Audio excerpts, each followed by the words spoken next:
ప్రియమైన ప్రేక్షకులారా నమస్కారం. నేను కుమారకృష్ణ. ప్రతి ఒక్కరికి దేవుడి గురించి భావన వేరే వేరేలా ఉంటాయి. కొంతమందికి భయంగా ఉంటుంది, దేవుడు చూస్తున్నాడని. మరి కొంతమందికి నమ్మకంగా ఉంటుంది, దేవుడు చూస్తున్నారని. తేడా మీరే అర్థం చేసుకోండి. మీరు ఒకని పని కోసం బయటికి వెళ్తే అర్ధదారి వెళ్ళి మళ్ళీ వెనక్కి రావద్దు. నువ్వు వెనక్కి వచ్చినా కూడా అర్ధదారిని తిరిగి దాటాల్సి ఉంటుంది. జీవితం ఒక ప్రయాణం, గమ్యం కాదు. మీరు మీ లక్ష్యం చేరుకుంటున్న కలలు నిద్రలో కొంటున్న కలలు కాకూడదు. నిద్రపోయేలా చేసే కలలు కావాలా.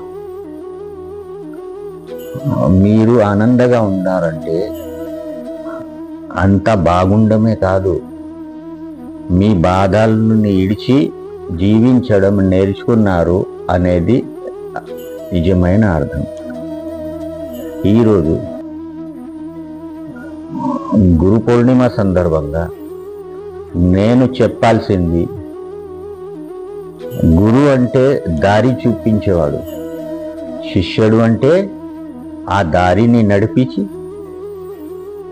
దారిని సృష్టించేవాడు. మీరు కళల కోసం ప్రస్తున్నప్పుడు సమస్యలు వస్తున్నాయా? వాటికి పరిష్కారం మా దగ్గర ఉంది.